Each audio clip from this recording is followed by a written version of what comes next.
ऑफिसमध्येच तुम्ही त्याला भेटायला गेलेला होता.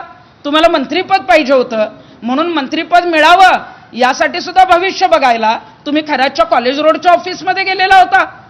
आणि खरातला तर भेटायला अनेक जण जायचे, पण मग अशोक खरात कोरोनाच्या आधी जेव्हा तुम्ही एक्सप्रेस इन नावाच्या 5 स्टार हॉटेलमध्ये पाथर्डी फाट्याला मुक्कामाला होता त्यावेळेला अशोक खरात तुम्हाला हॉटेलमध्ये का भेटायला आलेला होता? मग तुमचं भविष्य सांगायला आलेला होता का तुमचे त्याच्याशी इतर आर्थिक देवाणघेवाणीचे संबंध आहेत किंवा तुमचा त्याच्याशी काय संबंध आहे या संदर्भात आम्हाला उत्तरं पाहिजेत. तुम्ही त्याच्या संपर्कात होता आणि ह्या 3 भेटी तर ज्या मी सांगते त्या आहेतच, परंतु मग नीलम गोरे मुंबईला अशोक खरातला किती वेळा भेटल्या किंवा अशोक खरातच्या मोबाईलमध्ये जो नीलम गोरेंचा नंबर सेव्ह आहे ते CDR जे आहेत ते आता SIT प्रमुखांनी तपासणं गरजेचं आहे.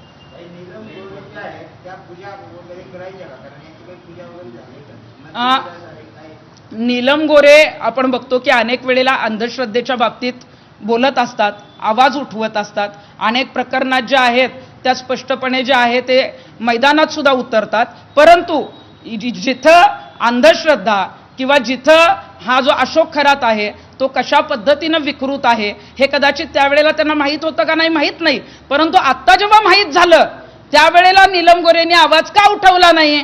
त्या विधान परिषदेत उपसभापती आहेत, मग तुम्ही तो मुद्दा मांडायला कुठल्या आमदारांना का सांगितला नाही? आज तुमचा पक्ष सत्तेत आहे, तुमच्या पक्षातल्या सत्ताधारी आमदारांना विधान परिषदेत जे आहे ते हा मुद्दा मांडणं गरजेचं होतं. किंवा नीलमताई गोरेंनी मुख्यमंत्र्यांना जी आहे ती तक्रार निवेदन देणं गरजेचं होतं. मग आता नीलमताई तिथं फक्त हात दाखवायला जात होत्या का अशोक खरात ज्या पूजा करायचा, ज्या पद्धतीनं एखाद्याला जे आहे ते मंत्रीपद मिळावं किंवा आमदारकी मिळावं म्हणून काही आघोरी कृत्य करायचा त्या संदर्भात त्यांनी ते विधी केलेत का नाही याची मला माहीत नाही, परंतु मंत्रीपद मिळण्यासाठी आणि आमदारकी मिळण्यासाठी मात्र त्या कॉलेज रोडच्या ऑफिसमध्ये खरातला भेटण्यासाठी गेलेल्या होत्या.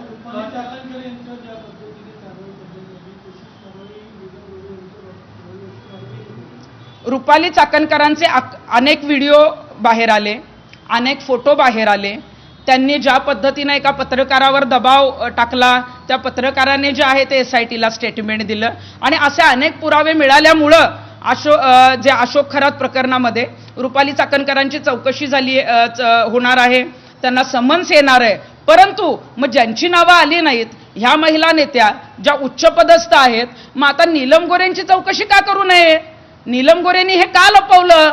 एवढं मोठं प्रकरण बाहेर आल्यानंतर तुम्ही जाहीरपणे तर बोललाच नाहीत, परंतु तुम्ही खरातकडे जात होता आणि तुम्हाला ही माहिती तो विकृत असल्याची आत्ता मिळाली आणि ह्या महिलांवर जे काही लैंगिक शोषण झालंय या संदर्भात आता नीलमताई आवाज उठवणार आहेत. असं नीलमताईंची कुठली प्रेस नोट, असं कुठलंही निवेदन मुख्यमंत्र्यांना लेखी तक्रार का दिली नाही? त्यामुळे नीलमताई गोरे यांची सुद्धा या प्रकरणात चौकशी होणं गरजेचं आहे.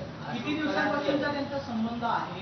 नीलम गोरे तुम्ही असं उल्लेख केला की कोरोनाच्या आधी त्या हॉटेलमध्ये भेटलेल्या होत्या, मग याचा अर्थ नीलम गोरे आणि अशोक खरात